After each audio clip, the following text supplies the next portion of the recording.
Hey everybody, welcome to episode 115 of the Metal Detecting Show podcast. My name is Kieran and I have been metal detecting now for 30 years. This week we talk about the war that is raging around simultaneous multi-frequency machines. It's a war, I tell you. It's a war! So let's get on with the show. Hey everyone, before we start, I want to thank you for listening to the podcast and I hope you enjoy the show this week. But before we begin, I want to give you the following information. If you want to give me feedback or interact with the show, please reach out to me on Twitter at DetectingThe or Instagram at The Metal Detecting Podcast. If you want to pop me an email, you can pop one to Kieran at themetaldetectingshow.com. If you'd like to buy me a coffee, you can do so on buymeacoffee.com/The Metal Detecting Show. But most importantly, if you like this content, please don't hesitate to tell your friends and don't forget to hit that subscribe button. Hey everybody, welcome to this week's episode. Before I start, I want to thank you for the coffees, all my Patreons, everybody who has supported the podcast over the last couple of weeks.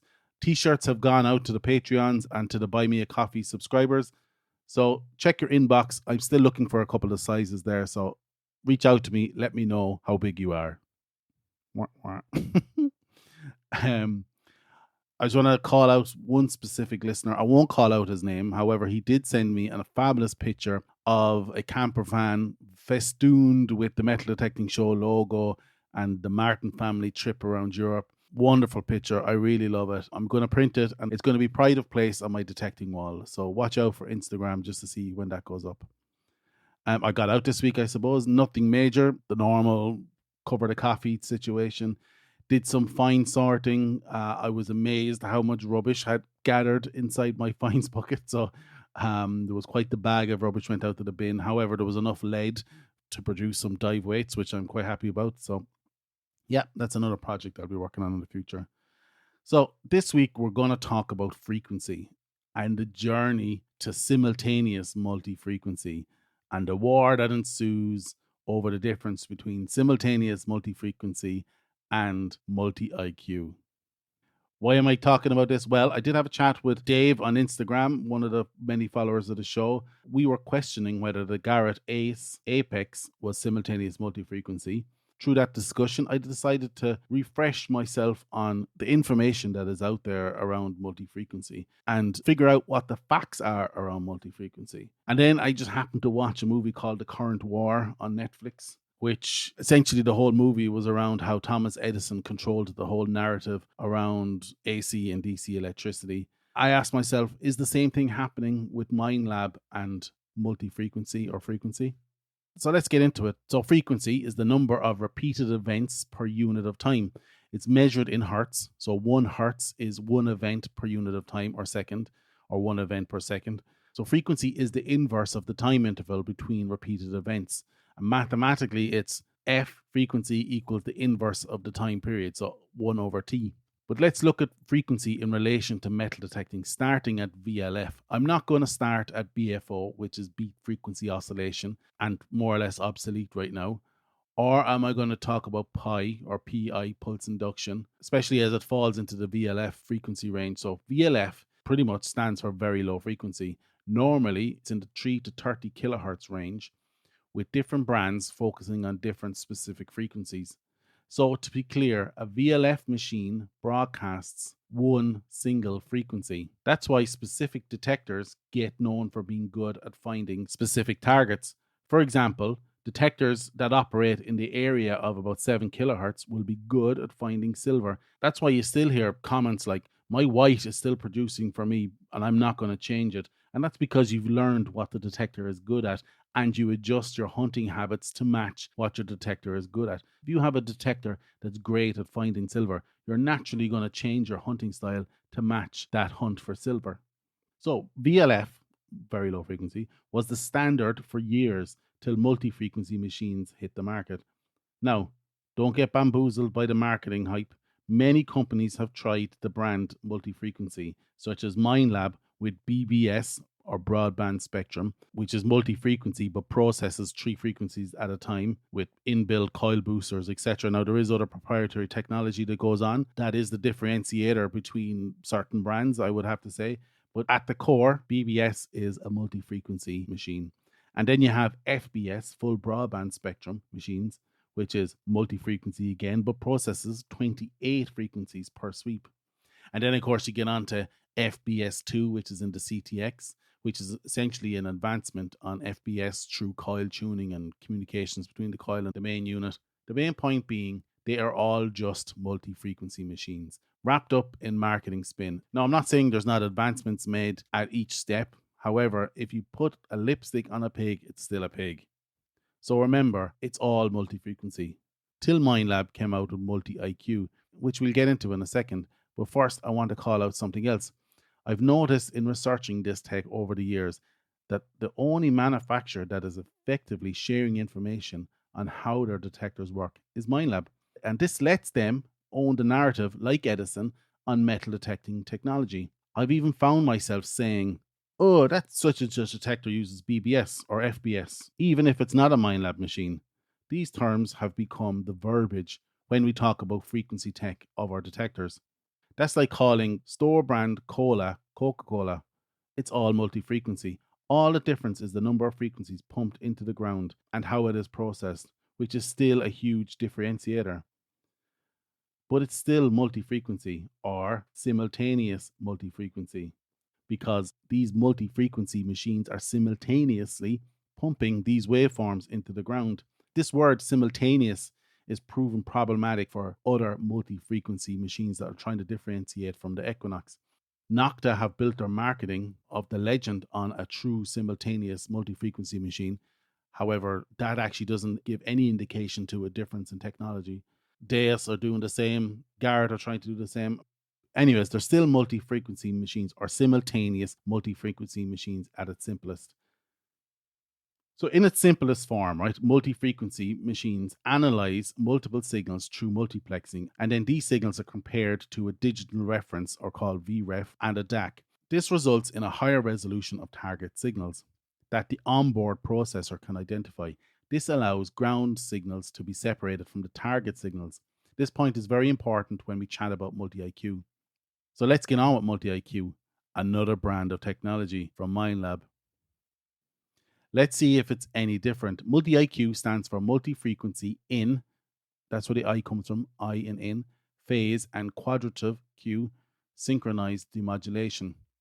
This coupled with the statement from Dr. Philip Warwick, Minelab's principal technical physicist, about the key differences of multi-IQ compared to VLF detectors.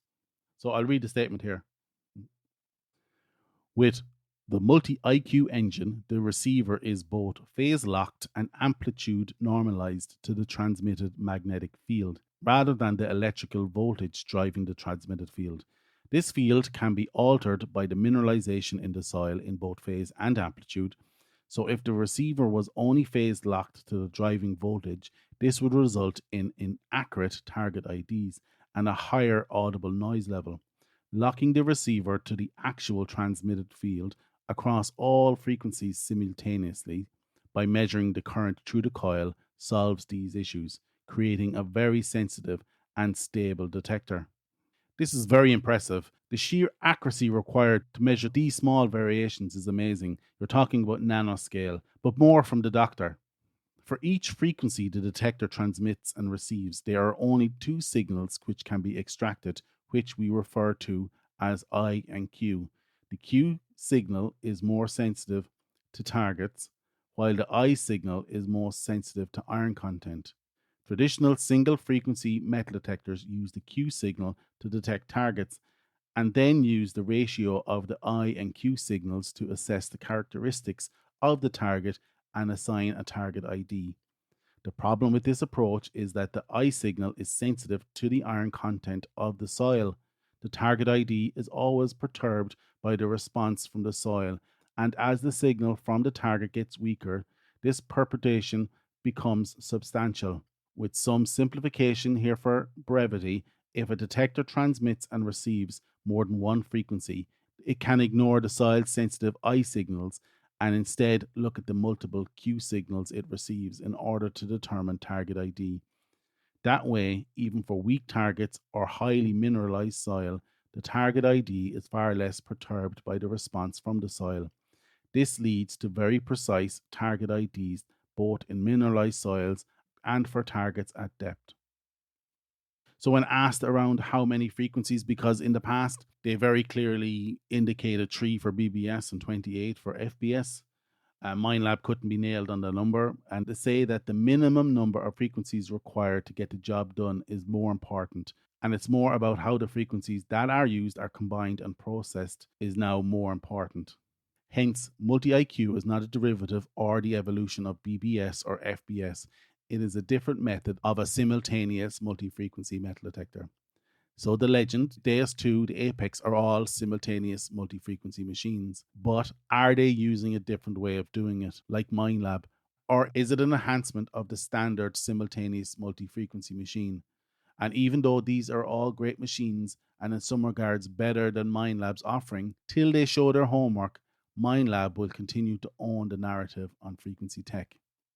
I want to call out, I have quoted directly and aggressively from a great website called detectorprospector.com, particularly from the owner, Steve Hirschbach, who is an amazing voice in the metal detecting community. So go check out his website, detectorprospector.com, and you'll see that I have just hit the tip of the surface around learning about multi-frequency machines. So check out his website. I hope I can drive a little bit of traffic towards him because it is an amazing website that I have used and quoted repeatedly over the last couple of years. So to wrap up, multi-IQ, it's a simultaneous multi-frequency machine. The Garrett Apex Ace, simultaneous multi-frequency machine. The Deus 2, a simultaneous multi-frequency machine. And the Legend, a simultaneous multi-frequency machine. However, right now, it's only Minelab that can actually show the differentiation between their implementations of the technology. Now, this doesn't mean that if you have the Legend, it's any worse than the Equinox. Right now, the Legend is doing great for me. I'm quite happy with it. However, back to the original point, Minelab are the Thomas Edison right now of metal detecting. They are owning the narrative around frequency technology and around metal detecting technology. So I urge Nocta, I urge Deus, and I urge Garrett to show how they're implementing this technology in an effort that we can all learn and figure out for ourselves which technology works for us.